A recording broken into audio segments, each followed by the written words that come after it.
Ben wanted me to remind everyone, just because he sits down doesn't mean you have to stop applauding.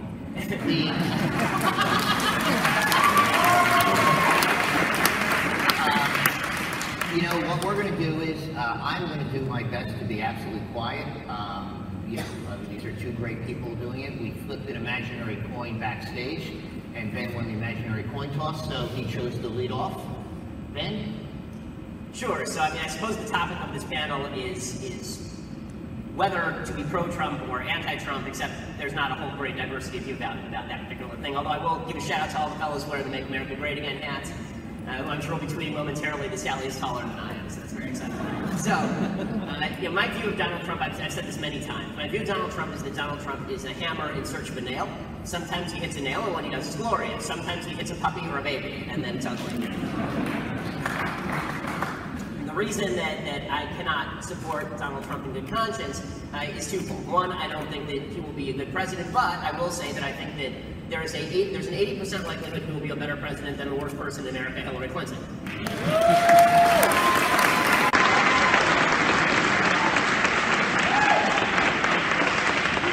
That said, the reason why I don't personally support Trump is because I think that there's a 100% chance of the conservative movement breaking itself on the shoals, on the rocky shoals of Trumpism. I think that what I'm seeing is not people making the honest, but I think foolhardy argument that Trump is the lesser of two evils, so I vote for him, but he's not a good guy, he doesn't say good things, he says terrible things, he stands for nothing, he has more positions than the Kama Sutra. Now that would be an acceptable position, right? That's something with which I would basically agree, sort of.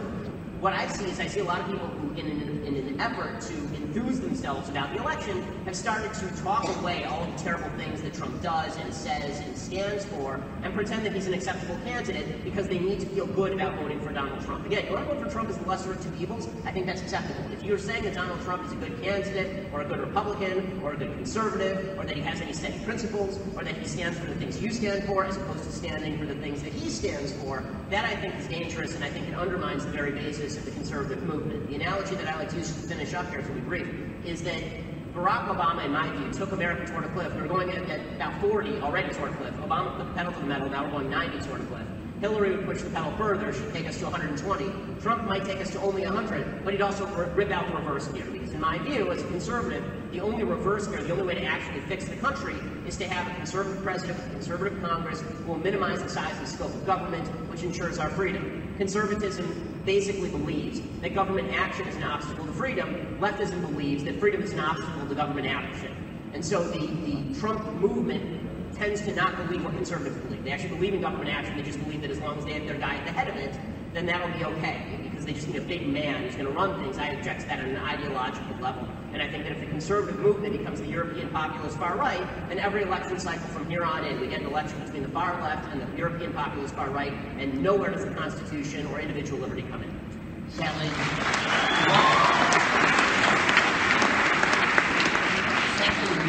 how did this come about? What led to this? Is this something is just 4 years or 8 years in the making? Is this have its roots, the rise of Trump, way back? What led to where we are today? So first of all, and we'll get into some of this, but I actually agree with a number of the things you said, right? Wow, okay. We're done. So we're done. We're good. It's nice to go. Okay. Second, while I have a chance, I want to say two things to my new friend Ben. One is, I actually think it is a very brave thing in this moment, period, to put your principles ahead of your party, especially in an extreme We may have different reasons for why we're both against Trump, but you might be happy it's about a it for a different reason, but I admire principles. So, thank you, I appreciate Number two, if you all don't know it, Ben resigned from Breitbart News to support Michelle Fields, and the way that Breitbart as an outlet, had responded to the issues with Corey Lewandowski, and I admire that to no end. But again, I admire principles, so that's why I'm glad we're doing this. So look, I'm glad we're not debating liberalism, because you kind of misrepresented it a little. I supported Barack Obama in 2008, I supported Barack Obama in 2012, I supported Bernie Sanders in this election. Initially, I remain committed to not only continuing, look, as far as your cliff metaphor, we started on a cliff, right? We were on a big cliff in 07, 08. It wasn't the Democratic president who got us there, right? It was tax cuts for the rich, it was the war in Iraq, it was, right? He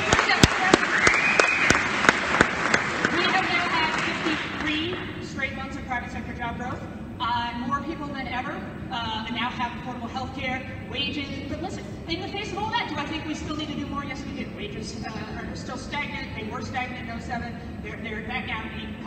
Both parties are still, praying before the gods of Wall Street.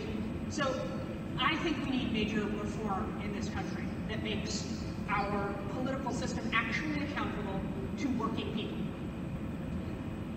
I also think, when I think about working people, I think about all working people. It includes white working class folks, it includes the Latino immigrants, it includes Muslim Americans, it includes everyone. That is my concern. And I will say, first of all, I am in this election supporting Hillary Clinton. Because, I don't know, I want an experience, yeah, well, that's fine. You keep blue all the way until November, see how that turns out for you. When push comes to shove, I want a president who is experienced, knowledgeable, a steady man who actually knows what to do. Look at what's happening in Europe. We can't have the kind of tumult. When you've got a president, everything they say, the world hinges on, the markets hinge on. So whatever. Putting that all aside, just be clear. Donald Trump's biggest argument is that we get to prosperity through bigotry. That's what he's selling. He's telling you the way to make America great again is to draw a more tight definition, both in terms of a physical border as well as a metaphorical wall, around who we consider to be American. And that our prosperity, which for 270 plus years in this country has relied on inclusion, growing and growing the promise of America, and including more and more people in that promise, however imperfectly. That has been the history of what has made this country great forever. And Donald Trump has said, no, everything you've been taught about this country, everything you believe about this country is wrong, and that the way to get a better America is by discriminating against, by pushing people out of this country, by discriminating against people in this country, prosperity through bigotry. Plain and simple, that's what he's selling. I'm against it, and I do believe it has its origins in the Republican Party, which has been building that kind of resentment and otherizing in our American society for far too long. There's a lot to unpack. So let's start with the... Take your pick. Well, I mean, we can start briefly with the Obama record. The idea that this has been anything but the worst recovery in American history is untrue. This has been the worst and weakest American recovery in the history of the country. And as far as why the collapse happened in the first place, the reason the collapse happened, obviously, is because we had subprime mortgages that were being backed by the federal government in order to discriminate in favor of particular races. And then the economy, it turns out, people who take out loans that they can't afford, they don't pay them back, and then the economy collapses.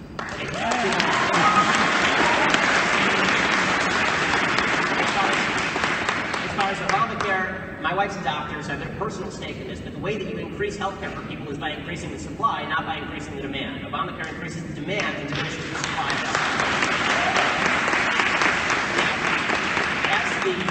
I'm not going to argue about Trump particularly, although I think you actually are mischaracterizing some of Trump. I don't think you're totally mischaracterizing Trump, but I think you're somewhat mischaracterizing Trump. I think that Trump believes wrongly that prosperity comes through tariffs, and I think that's wrong. I think that's stupid economics. I don't think that, let's put it this way, I was hardcore on the border before Trump was, and I will be after he's not anymore. So my feeling about illegal immigration, the idea that illegal immigration... So you support his immigration policies, which is worried he's not deeply convicted enough to them? At least in part. I disagree with him on H-1B visas, because high-tech visas bring in people who actually are capable of doing work and not taking taxpayer dollars, but people who are coming in who are lower income and living off the taxpayer. California economics proves this. Okay, if you bring in millions and millions of people who, and not because they're bad people, it's not nothing to do with bad. The people who are coming in are looking for... No, they're not bad, they're just stealing our jobs. No, by the way, hold on. This is where I think that Trump is an idiot. I'm not saying that they're rapists. Don't mischaracterize what I'm saying, because you're talking about what Trump is saying. Okay, my view is that in a perfectly welfare state-free society, open borders and free movement of labor is totally fine. It's the Milton Friedman position. The problem is when you give out welfare, when you give out free education, when you give out Obamacare, when you give out food stamps, and then you say to people, my front door is wide open, a lot of people are going to come in and they're going to take advantage of the system, which is what's happening in the state of Texas.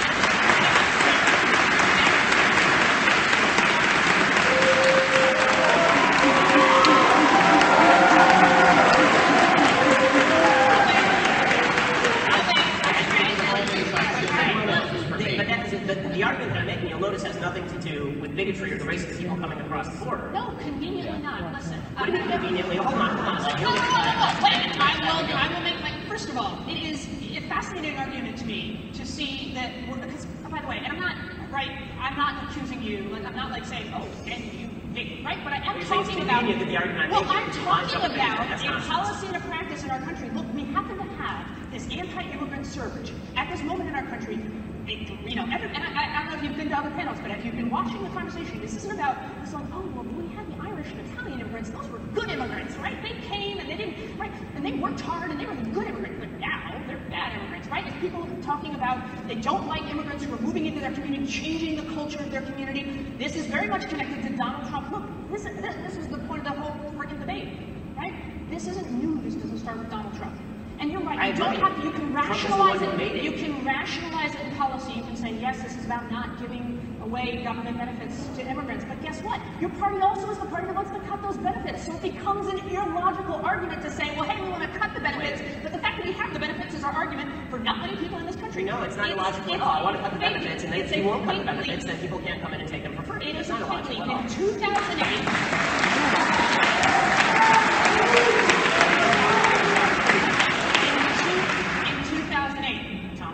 when he was running for president of the United States, he said that Mexicans are drug dealers and rapists. Now you have Donald Trump. By the way, he's not talking about banning European immigrants, right?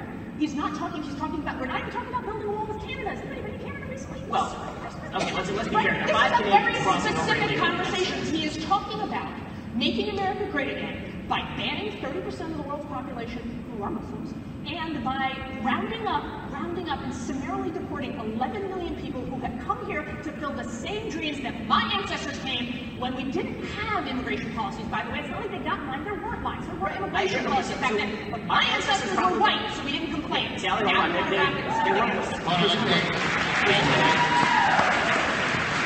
likely that our ancestors came over on the same boat, right? And the difference is that when our ancestors came over, there was not a giant welfare state. So here was the deal that was made to immigrants. The deal that was made to immigrants was my grandfather got the GI Bill. My grandfather got housing subsidies. Okay, so I'm 5 generations. Social Security? Okay? So I'm 5 generations in the mass immigration that took place in this country. I mean, if you look at the curve, Sally, if you look at the curve of how many immigrants came into the country, most of Americans, there's a big bubble that happens at the beginning of the 20th century. There's a huge amount of immigration in the 1920s that is massively curved. That curve lasts all the way until 1965. In 65, there's a brand new bill, and that bill says that we're not going to choose basically which countries people come from anymore. And it does matter where people come from in terms of the cultures they're going to tend to hold. Whoa, but I thought you said, wait, did everybody hear that? It's not about the particular immigrants, or it's just about the economic policy of them taking benefit. You just said you like certain immigrants more than other immigrants because of the culture they bring to this country. Okay, so let me explain. Right, so here's the deal. In the presence of a welfare state, which exists in 65, you have to pick and choose which immigrants you bring in. You do. I mean, otherwise everybody just comes in. I agree. Okay, if you agree, then what is your standard for bringing in immigrants? Clearly it's not taking federal benefits or state benefits. Clearly it's not driving with our culture. You don't want any restrictions on immigrants. Should we get 6 billion people coming over here? Where do you draw the line? Okay, well, I do want restrictions on immigrants. I want to, but I want to have a line and a process and a system. Can you explain? Explain what? You just I'll tell you where I'll draw the line. Explain why you're drawing a line around culture, please. Because culture makes a difference to a country. So tell me, who are the American enough cultures to come in? Anybody, any individual, any culture, and devotees of any culture who believe in individual freedom, who believe that they actually have to that they have to believe in the notion of private property and constitutional limited government. That's what we've gotten into countries about. Who the fuck have you ever met in this entire green, beautiful world who does not believe in individual liberty? Are you kidding me?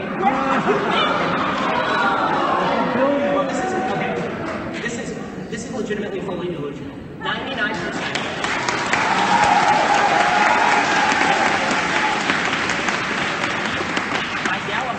By Gallup polls, 99%, what? I can't say polls. Go ahead. By Gallup polls, 99% of the population of Afghanistan believes in the implementation of Sharia law. That's not an individual freedom. Don't do that. PolitiFact checked you on that and said you are missing. Oh, no, guys, this is like, I know we have a fact-free election. I understand. But you can't repeat lies enough and hope they become facts. It's not true. You're misrepresenting. You are misrepresenting and Sharia law, and you are using Sharia law to suggest that everyone who believes in Sharia law believes in extremism. Gallup, the same organization, guys, don't get out in the world. Sally, I recommend. Gallup said 7% of actual whatever. I recommend that if you believe that, you try to go to a Sharia law believing Muslim and ask them to cater your lesbian wedding. I have.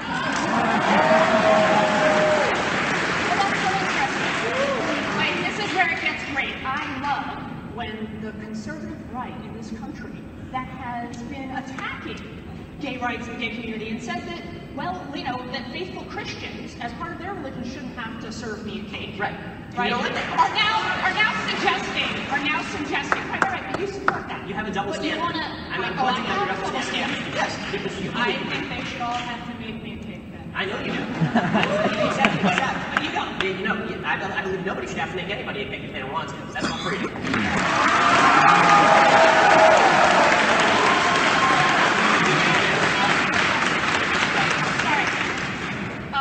So if you run a hotel in Alabama, Yes. you know, a Jew, a Muslim, and an African American walk up to your hotel, do you have to give them a room? No. Wow. Hold on.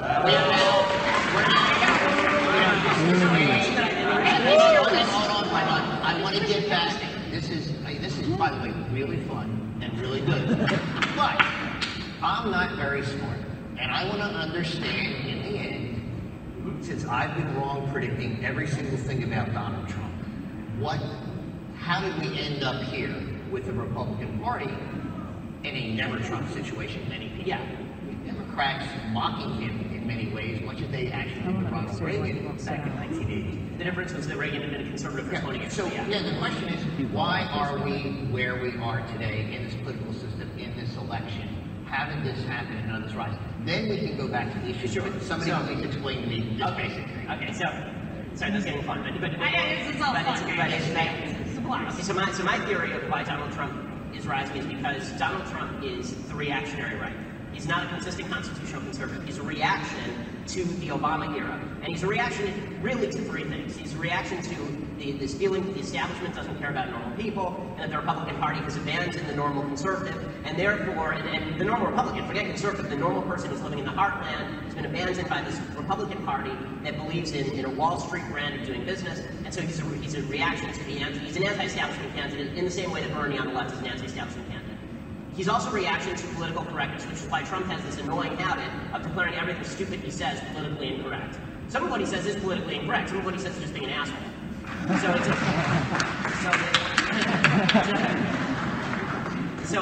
But the fact is that the left has been so overt in its attempt to shut down modes of speech that when Trump says things that are whether they're vile or whether they're not vile, people are willing to cheer just because they hate the standard so much. There's a reaction to political correctness. The final thing I would say about his reaction to the third thing is that there's a feeling among many conservatives, and not just conservatives, among many people across the country, that President Obama believes that the power and role of the United States in the world ought to be minimized because he doesn't believe in foundational principles of the country. And he really believes that we ought to have a more equal international rule. And so Trump comes along and he reflects this sort of unthinking jingoism. I don't want to call it patriotism because I don't think he believes in founding principles. But he reflects this idea that I'll make America great again. Now, I don't think he knows what made America great in the first place, which is why I object to him.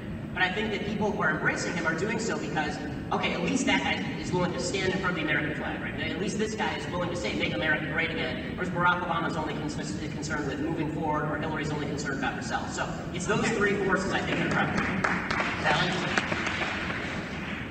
This is interesting.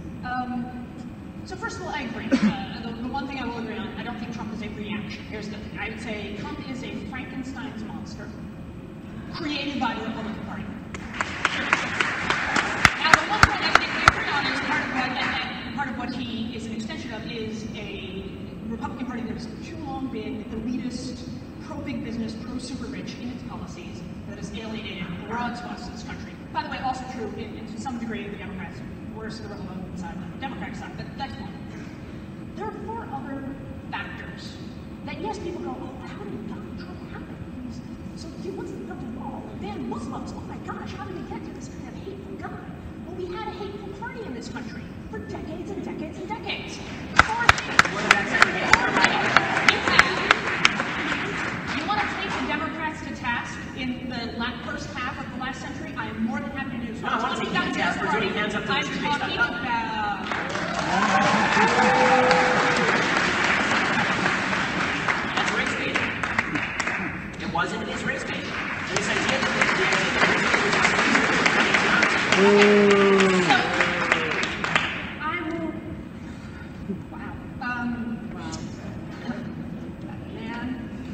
sorry. It's not political petty at all, because the fact is that the entire Democratic Party, the entire Democratic Party establishment embraced a bigoted and divisive view of politics. And now you're turning that's my party.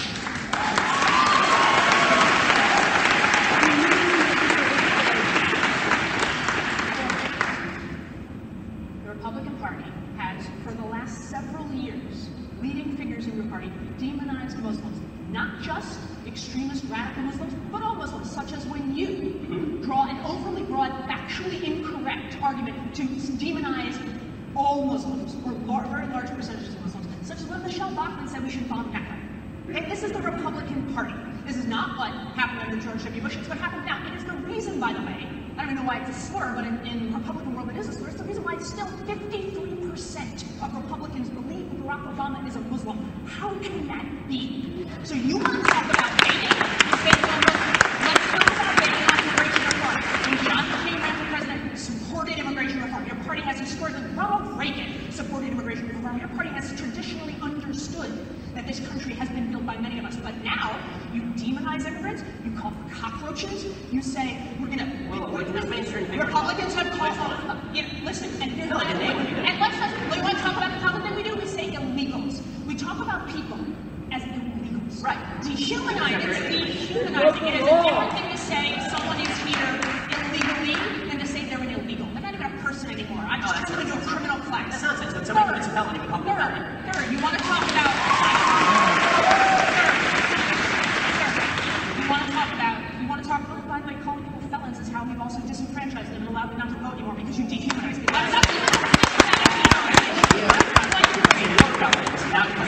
Let's talk about race and racial justice. The demonization of political correctness. You know, look, in my world, political correctness is called just being nice to everyone. Being respectful. By the way, for 200 plus years in this country, we've done it to white men. But suddenly, being nice and respectful. But suddenly, I'm sorry? I'm just confused as to what this has to do with anything. In 1989, you're accusing my party of being the party that was race baiting. I find it very laughable. It was your party that started race baiting during Nixon and continued it very actively through demonizing welfare queens, through talking about Obama as a food stamp president. We're the race baiters? That's race baiting. The majority of people on food stamps are white. But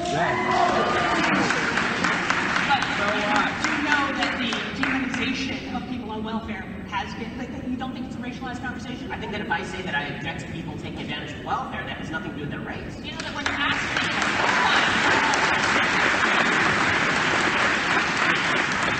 guys, this isn't a simple issue. We're not going to solve this right now. But we know that in this country, when you ask people, you say, do you think most people on welfare are on food stamps or white or black? Right? Fact. Here's a fact. And you're right, most people on welfare and food stamps are white. Right. Ask people who think that most people on welfare are white, right? They think, oh, they just fell on hard times. People who think most people on welfare are black incorrectly think that. Just think they're lazy. Okay. So it is a racialized discussion. When Ronald Reagan talked about welfare queens in Southside Chicago, he wasn't talking about white people. Okay, this heads up, right? This has not been when Gingrich called Barack Obama the food stamp president. Yes. That was what is called a dog whistle because everybody hears it and they go, "Ooh, I know." See the difference. So here's the difference between the Democratic Party and the Republican Party. So you accuse Ronald Reagan of doing dog whistles in a year, 2 years before I was born, presumably, or 4 years before I was born. I was born in '84. I can accuse the guy who's currently in office of not doing dog whistling, but openly race baiting by attacking police officers on the basis that they are all racist. Never said that. His support for the Black Lives Matter movement and Eric Holder's Department of Justice targeting dozens of police departments around the country and then telling them to restructure based on zero evidence of systematic racism whatsoever. Not true.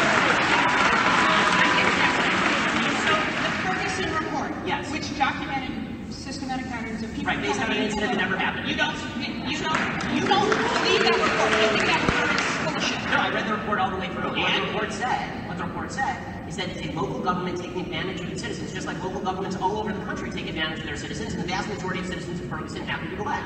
The whole thing was... But they're not doing it because they're black. Like, you know, actually... No, they're not doing it because they're black. And guess what? Stop and frisk.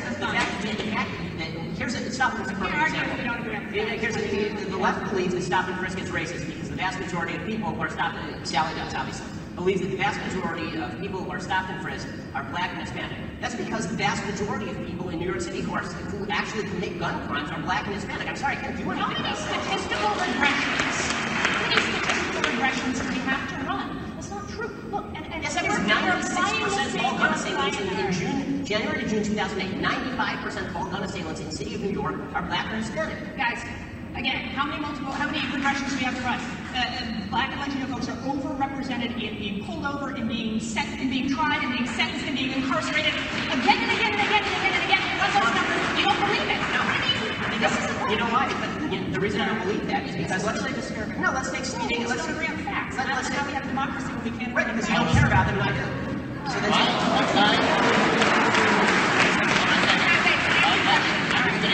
it. You cited zero statistics, and I've cited about a dozen. Hold on a minute. I'm actually trying to listen to when you both talk. It makes it really, really hard. Wow. So if we could just wait, take a break. When I go like that, it means time to do, okay?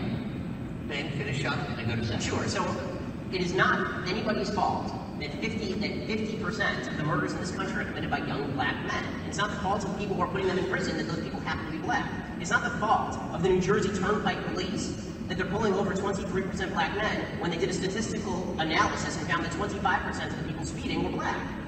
Okay, again, since 1994, in the 75 largest cities in America, when they analyzed